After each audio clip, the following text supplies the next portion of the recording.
Hello, welcome to Abiding Life Studios. I'm Noah Wells. Today I have with me Steve Reinhard. Hey Noah, hi Tim. How's it going? Hey, And we also have Tim Lester with us. hey, Noah, Steve, good to see you guys. Great to be here. Great to have you. Good being with you, Tim. Yeah, thanks, man.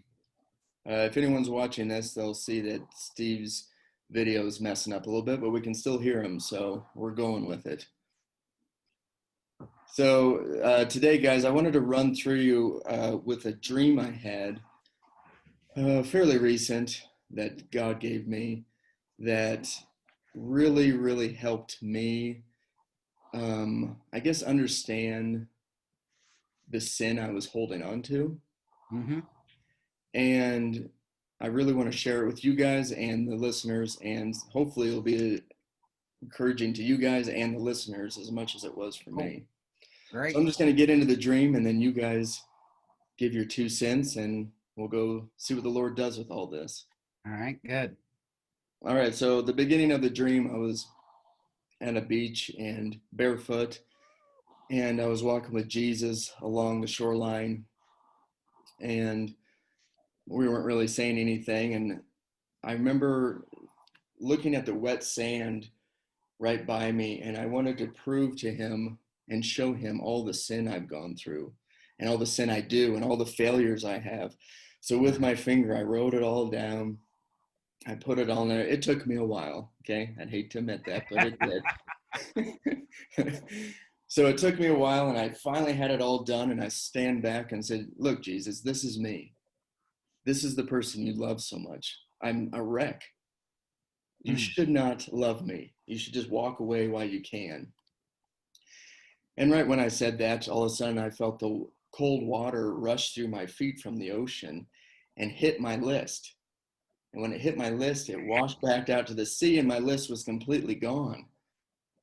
And I said, what are you doing? You just totally wrecked my list. I've been working on that for a long time. What are you doing? That's all my sin. You just washed it away. Now I got to do it again. So I got down on my knees again, and I wrote out this list. It took me a while again. He just standing there watching me. And then it did it again. I stood up and said, hey, this is my sin. This is everything. These are my failures. You shouldn't love me. What is wrong with you? Look at all this baggage I have. And right then again, cold water hit my feet, and I look down, and the ocean comes up and hits my list and washes back and takes my whole list away like a clean canvas of sand. And I said, what are you doing? You did it again.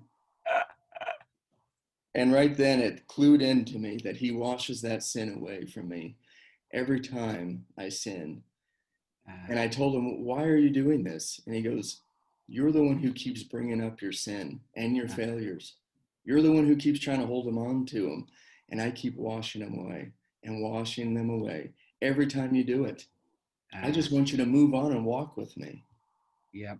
And the dream was really cool because then in the dream, I kept going to different towns and telling them about it because I was so excited.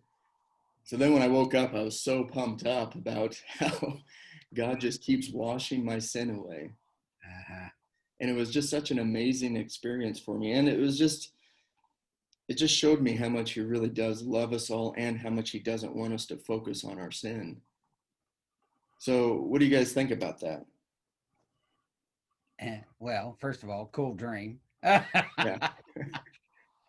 Secondly, I want to know how mad you got when it got washed away after you did all the work. Well, I got pretty mad. And to make the story shorter for you guys, I believe in my dream I did it about 5 times. Okay, I'm a slow learner. I kept doing it. I kept going back down on my knees, writing it out and going, what is wrong with you? What are you doing? Well, Steve, what about you? Oh, I think 5 times is pretty fast, actually. I think I've done it for decades, something similar. So I really love your dream, and it's so cool that the Lord gave you that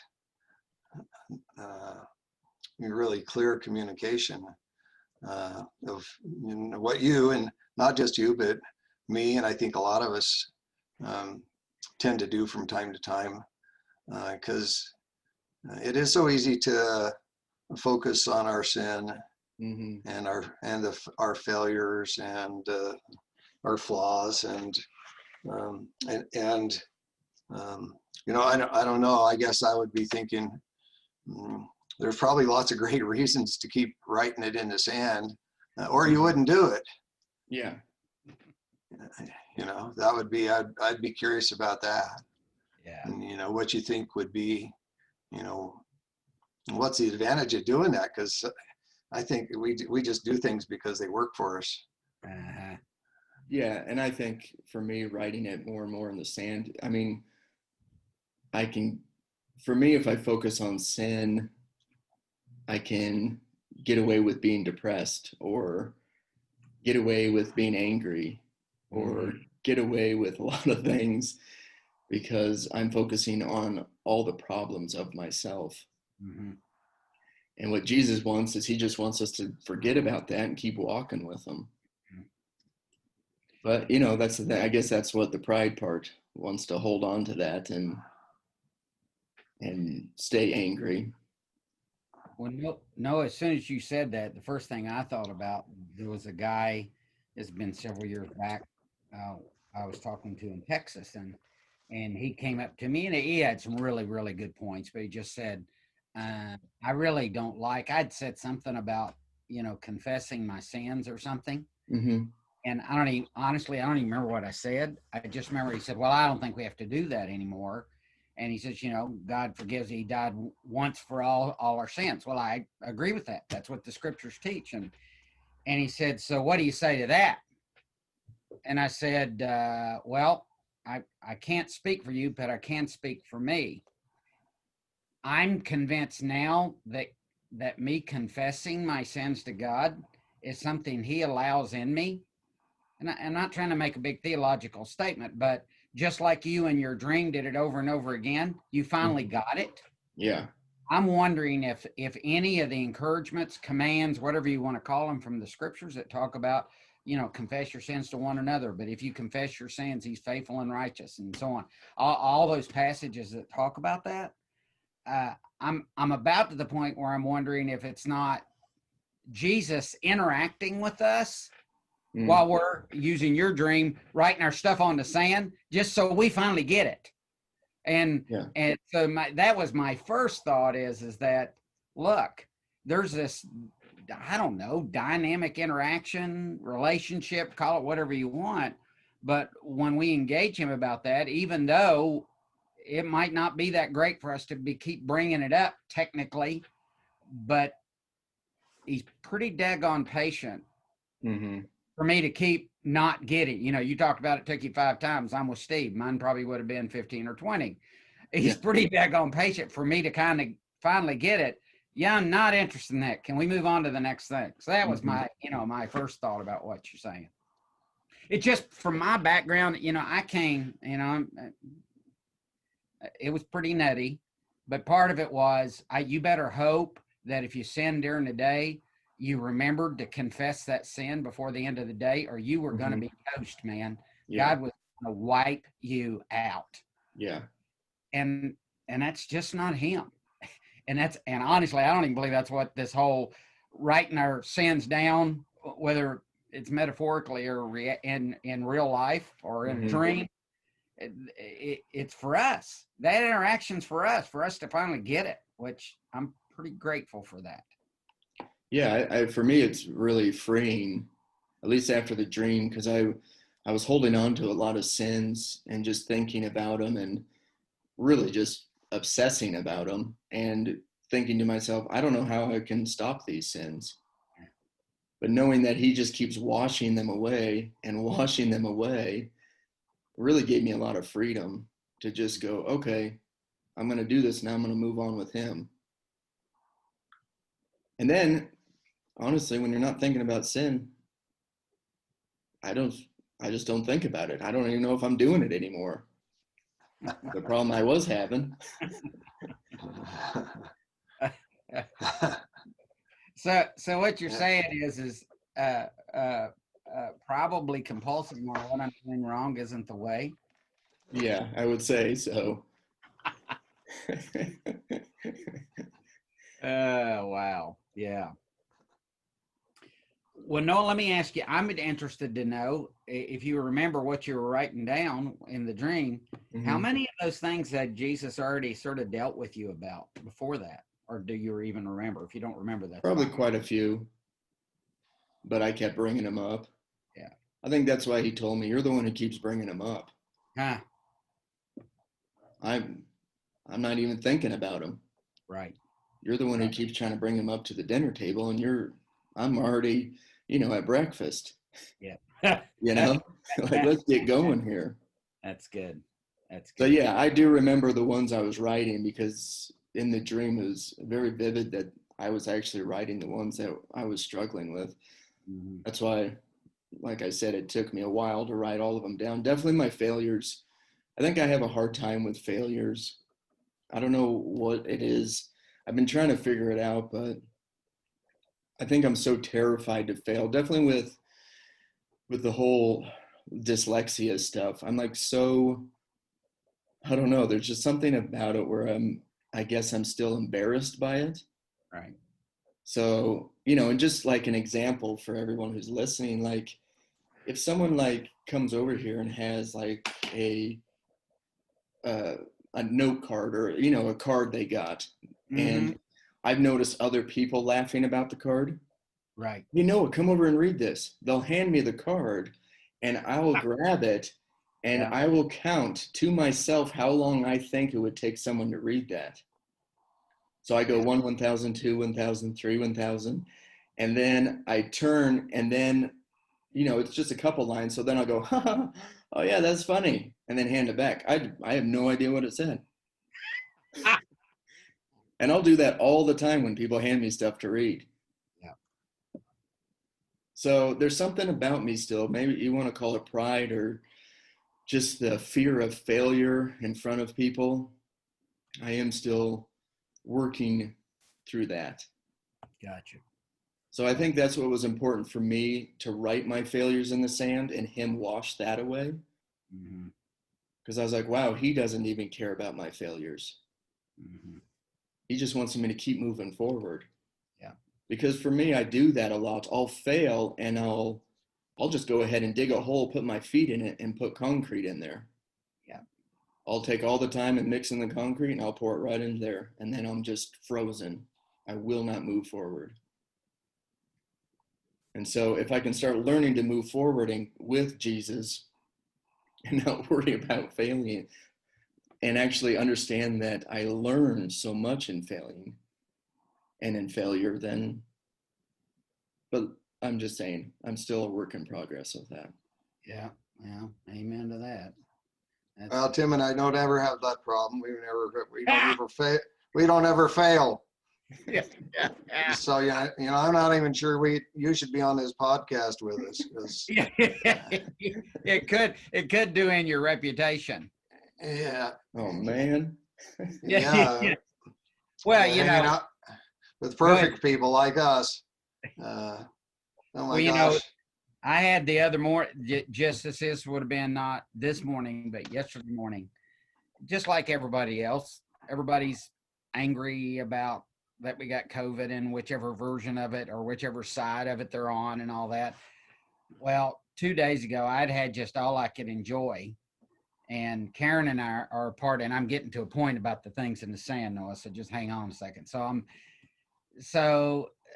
Karen and I are part of a group that goes dancing, and it's kind of a club. We rent out a gym, and they've gone back and forth whether or not they're going to do it and whatever. Well, we just had a conversation, spent probably hour and a half, 2 hours talking about it, because she's concerned, but she wants to be gracious to people and all of that, because Karen's a lot nicer than I am.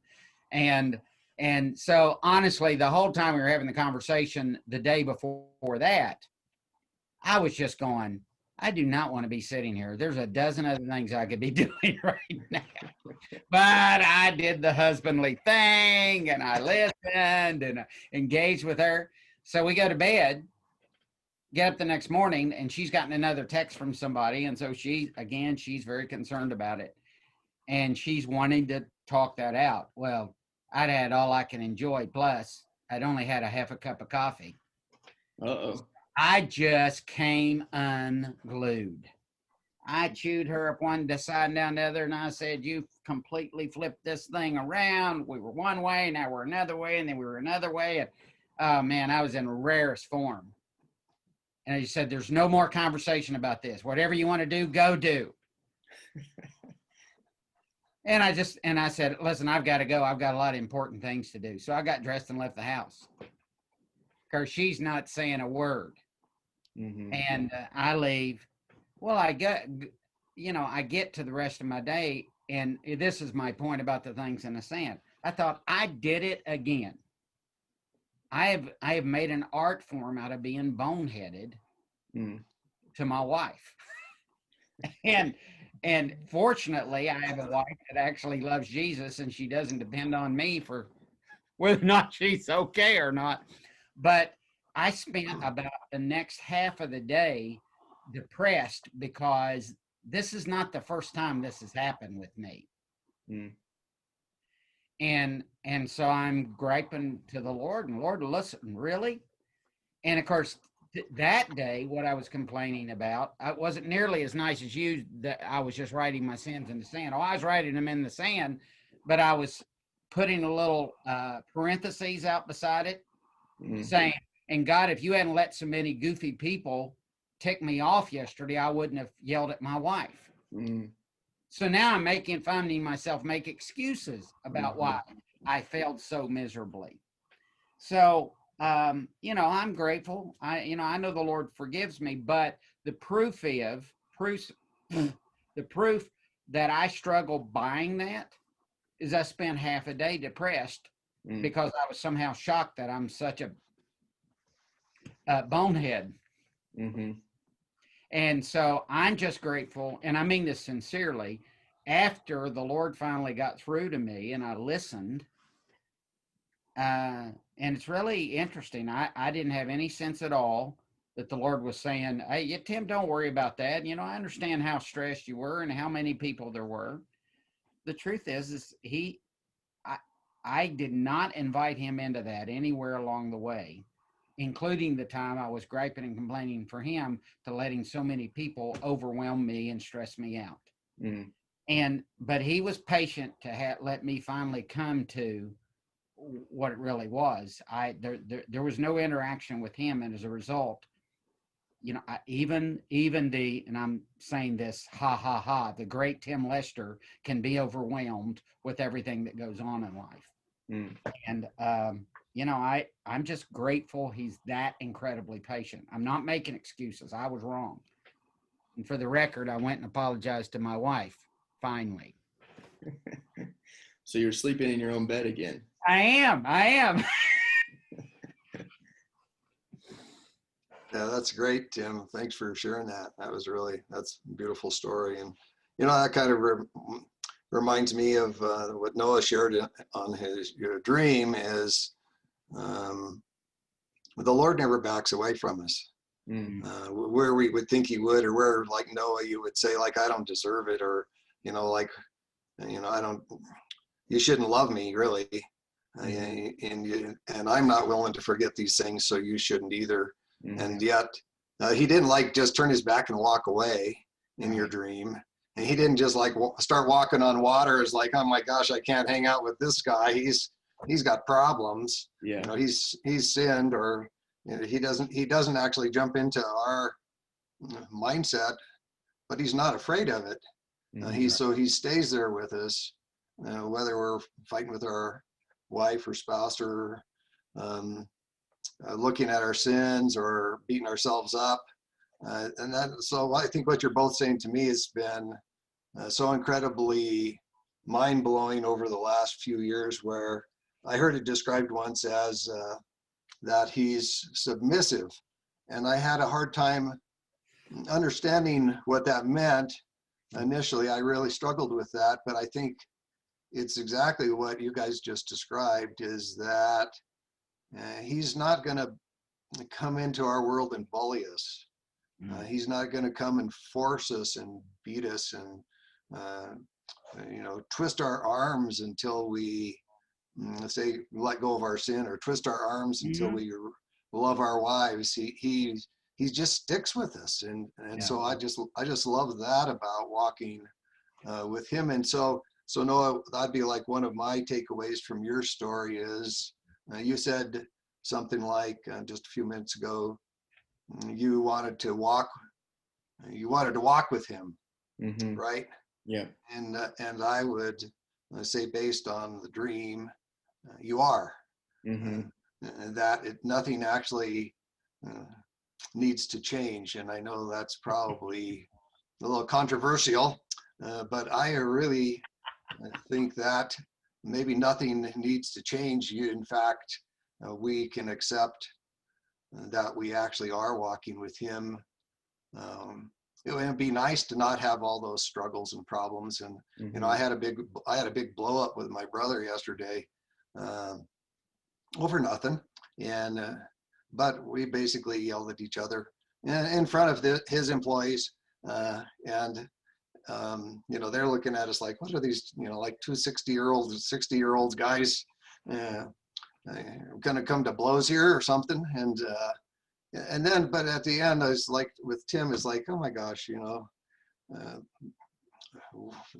we are walking with the Lord, and finally, we were able to just come together, and it was not that every interaction ever ends like this, but we came together, and he just gave me a big, huge hug and kiss, and told me how much he loved me, and so I think we're afraid of these things. I think in some ways, and don't want to let go of those sins, and we want to keep writing, and we do keep having the same mistakes. I remember the last men's retreat I was with your dad, and Tim was there. Your dad, Mike, asked everybody to uh, Tim helped me remember here, but he basically said, hey, if you've been struggling with the sin, I've known most of you guys like over 20 years, have you been struggling with a sin for like more than 1 year, stand up. You remember that, Tim? Yep. And so everybody stood up, pretty much. I'm Mm-hmm. pretty sure everyone stood up. And if you've been struggling with the same sin for more than 5 years or 5 years, keep standing. If you're not, like, go ahead and sit down. And most of us, I would say, for at least the bulk of us, we had been struggling with the same things that whole 20 years. Mm-hmm. And his point was really what we're talking about now, that it's about a relationship. It's really not about becoming better or perfect or Mm-hmm. sinless or not struggling. It's about, we get to walk with Christ now, in the middle of all of this goofy stuff that goes on in our lives, and the mess and the mistakes and the failures. Mm-hmm. I mean, that's the place where we actually do walk with him. And so I think it's just for me, it's an illusion I've had that I got to get rid of all that stuff, and then I'm walking with Christ. Yeah, exactly. I got to perfectly love Barb 24/7, and then I can walk with Christ. It's like it's the exact opposite, really. Yeah. Am I missing the boat here, or what? You're and dead on. it reminds me of my dream a lot too, because I've been thinking about it a lot lately. That he was standing right next to me when I was filling all that out. He wasn't over my shoulder. Go, oh no, don't forget that one. Don't forget that other one. He just sat there quiet while I did it. And I think, to go along with what you're saying, Steve, I think we're always walking with him, but it is my choice if I want to get down on my knees and write it in the sand, and he lets us do that. And he sits quiet and goes, all right, do what you need to do here. And then get up, I'll wash it away. All right, let's go. So, I mean, I think it is really cool to realize that even in my sin, I'm walking with him. Yeah. But here's the sad thing, I think, Noah, is, and I've been here before. So So now I'm going to tell you why I think I can show you from the scriptures what I'm about to say is true. This is not a Bible study. This is what I've noticed in myself and other people. When I don't buy that I'm still walking with him in the middle of all that, even when I'm bringing up the failures and all that your dream was about, if I fail to accept that I am walking with him, I actually forfeit any kind of comfort I can get, any kind of peace, any sense of peace, because I'm desperate to get everything right immediately and somehow justify this thing in my mind or go work really hard to make it right. And so I can be, like Steve was talking about, walking with God. But I am walking with God. But because I'm trying to get to somewhere, I mean, how do you get to somewhere you already are? Yeah. Yeah, I guess that's the goofy part of us humans, isn't it? That's exactly right. And like you guys keep talking about, the patience he has with us is just unbelievable. There's rarely a day. Okay, let me be more specific. There's rarely a week. Some weeks it's rarely a day, but there's rarely a week goes by I don't honestly think, and I'm as serious as I can be, why does God have me doing any of what I'm doing that has any leadership involved in it, that gives any opportunity to share, Christ with anybody, or any kind of common sense or any direction for their life at all? And there's two answers to that. Good question. That would be the first answer, because clearly I've done enough boneheaded, not smart, not common sense kinds of things in my life, and done enough to be a one-man wrecking show in people's lives before. And I can go on with a big long list of all that I do wrong, but you guys already know it, and I'm not sure I want the whole world to know all of them. But the other answer is this, that this weak thing in me, nobody ever, your pa used to say it all the time. God uses weak people.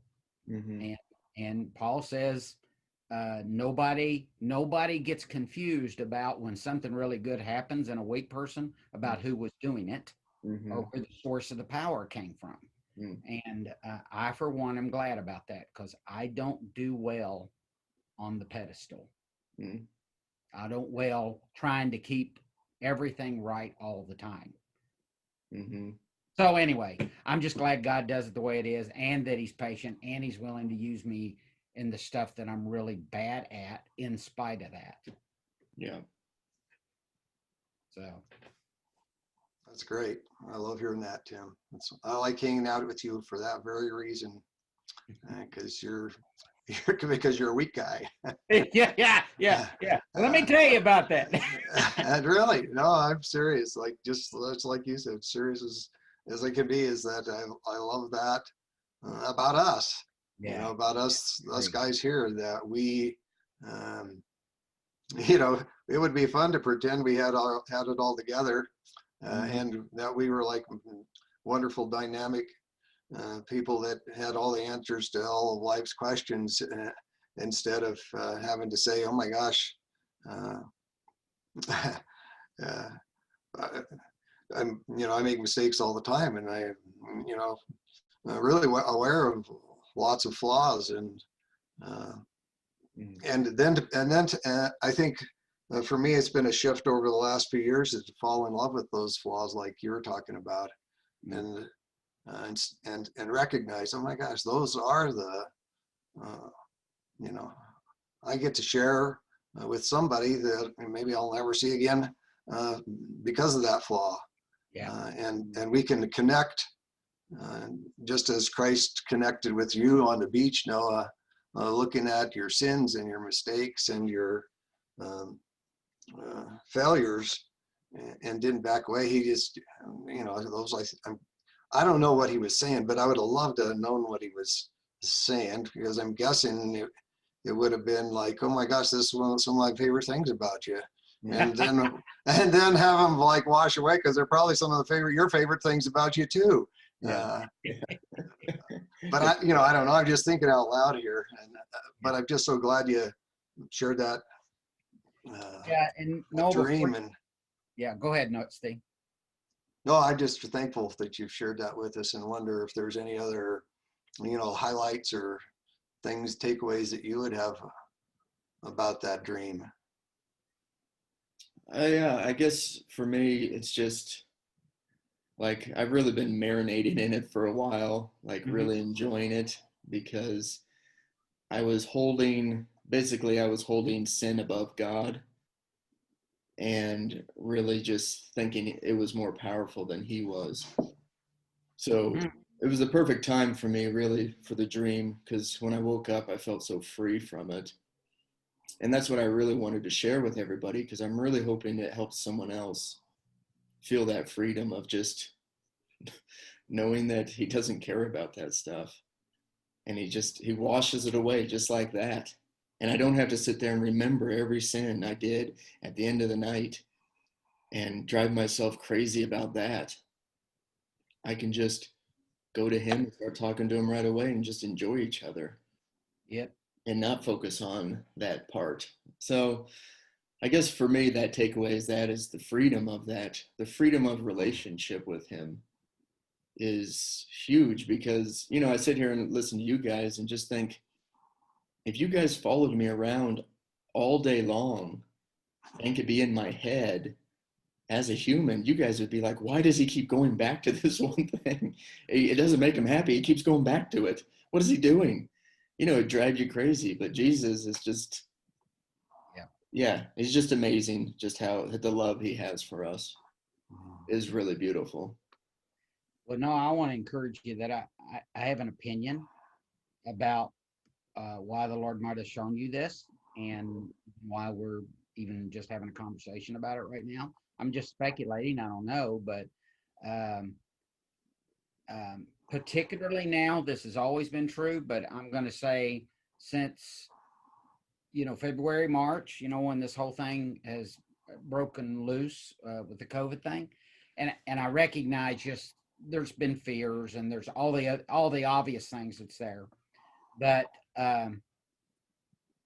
there are three subjects that come up regularly when I talk to people right now, and I talk to several different people every single week. And one of the three common things is this: I'm not getting anything right. Mm-hmm. One of the big ones, and that's a regular conversation I end up having with people. And I Mm-hmm. mean, what you shared about just everything, not just the dream itself, but what your takeaways from it is, I really think something people need to hear. And I was just sitting here thinking, do I really want to say that? Yeah, I do want to say that because it must be a very common thing and a very common attack that people have. You'd Mm-hmm. think something that's so common and so every day we'd kind of get it. Oh, well, that's simple. I got that. Well, let's go on to the next thing. But you're right. This thing we just keep going back to it and back to it and back to it. So I appreciate you sharing the principle behind it and the dream itself, because I think it can really encourage people that listen. That whole thing you're saying, the Lord's, as Steve said, he's not a bully. The Lord's incredibly patient. Um, and he's walking with us in it. Mm-hmm. I've got a whole list of people. I actually wrote down 5 people that I want to hear this. So if you could get it posted pretty quickly, that'd be good to save me some time. So Tim, Tim, you mentioned three things that you hear most. What are the other two? Besides, I'm not getting everything right. I'm so glad you noticed that. Mm-hmm. Yeah. Yeah.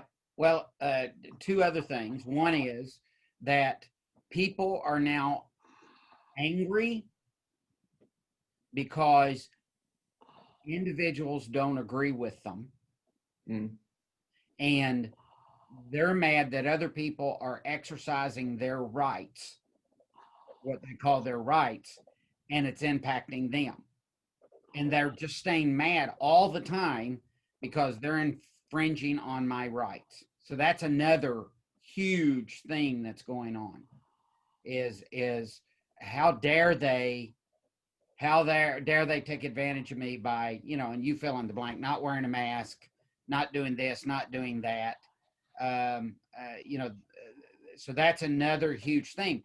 And they're so angry about that they're completely disconnecting from fellowship with other believers. Mm-hmm. I had a guy tell me the other day, he says, he says, I really like hanging out with people who are not Christ followers a lot more now. He says, at least they treat me halfway okay. But he says, all the believers are just beating me half to death. I've been saying that for years. Yeah. The third major thing is this whole unknown thing. You know, people worried about their finance, you know, and there's specific things people, you know, have concern about the unknown, but I don't know what my finances are going to do. You know, I don't know what my health is going to do. And it's all over the board about what they have fears about. But it's, I put it to you like this, Steve. It's like, we've been talking forever. You know, we're just going to trust God with the future as the church, the body of Christ as a whole, you know, as Christ followers. But it's like the Lord's come for our words now. Because there's not there ever. I mean, I can't tell people. I can't give them a list of reasons why they're going to be okay financially, why they're not going to get sick and die, or have somebody they know and love, you know, get sick and die. I can't tell them that their kids that just got out of college who can't get a job now because or struggling to get a job because their career path, are the ones that are, you know, getting ready to go to college or skill set school. You know, they can't do that now because of a whole series of things. And it's kind of come down to people are mad because, yeah, that's what I want to use. The third thing is people are mad because I can't really give them a reason outside of Jesus is in all of this and he's going to walk with you while you're going through it. I don't have other answers to that because I like making money, but I can't make enough money to keep up with the uncertainty of what's going on now. So those are the three biggies, you know, and there are other things like people are just stressed all the time. So their marriage is struggling because they're around each other all the time. Yeah, those issues are there. So I'm not saying there aren't other big issues, but those are the three biggest things. Yeah, thanks for sharing that. That's really interesting. It's, of course, I don't ever have any of those problems, you know, like Of course. anger or feeling insecure, or you know, you're getting everything right. Yeah. You know, that's really great. That's great. I'm glad you pointed those out because you know, and I've come to find that I've got like tons of non-Christian liberal friends now, and because of all this stuff that's going on, they're treating me pretty raunchy actually. Wow. And one of the things I told one of my friends the other day is like, you know, I think one of the things that's come and it kind of ties in with this and what Noah, your dream is about, in a sense, is insecurities. Like the idea we used to have, you know, 30 years ago, there was a thing called job security, you know, and then there was like, you know, this idea of a retirement and a 401k, and you were gonna, you know, the idea of security was, it had substance, but it was kind of an illusion, I think, and maybe a false sales job that we maybe sold ourselves, because the security we see today, like Tim said, there really isn't any in this world where we can come. I mean, even like, and like Tim, you were saying that, you know, sometimes we're, as believers, we treat each other pretty shabby, and so even the idea that you could count on somebody to love you is kind of, we really don't have that security either. But we do have the wave on the sand that keeps coming in and keeps coming in and keeps coming in and washing all that stuff away, and having the, you know, the presence of the Lord right there with us. I find that that's kind of an otherworld security, you know, health. I don't have health. I don't have bones. I got weird blood and money and all this kind of stuff. It's like, but we have, and we actually do have that kind of security that's not of this world. Yep. Yeah. And Yeah. Amen. anyway, we're kind of running over time here. I don't know if Noah, you want to wrap us up or? Yeah, I can wrap, unless you guys have anything else to add, or. I'm gonna. If I talk anymore, you'll never be able to put the podcast on because it'll be that wrong. Me too. Well, I just want to say thanks to you guys. I enjoy this. I've tried to do podcasts by myself and it just doesn't work. I like it talking to people. So thank you for letting me be able to talk about my dream and what it meant to me. And it was really cool to hear what it meant to you guys. And I'm looking forward to the listeners to see if any of them will reach out to me and see if what it meant to them. Hopefully it was an encouragement. But, the next podcast, I don't know if you guys want to be a part of it, but next one I would like to really do on is when you ask for healing from God and he says no. The reason I want to talk about that is because that recently just happened to me, and I learned a lot in that with God and with myself and being spiritual depression. So I definitely want to talk about that probably the next podcast, if you guys would be up for that. And let's do it. All right. I'd love to. That'd be great. Okay. We'll do that next time. And all the listeners, just so you know, now we just had a lady who, her name is Kathleen Beard. She made a bunch of like a workbook for us that she goes through for women, and it's now on our YouTube channel. And if you go onto our main website page, it's just right there on the front, and it's a PDF. You can download the workbook right away and go along with it on the YouTube. It's great. So just wanted to let everyone know about that, but that's about it that I got. And thanks for listening, and thanks for joining me. Thanks, Noah, for sharing. Thanks, Noah. All right. Thanks, guys. Bye. Bye.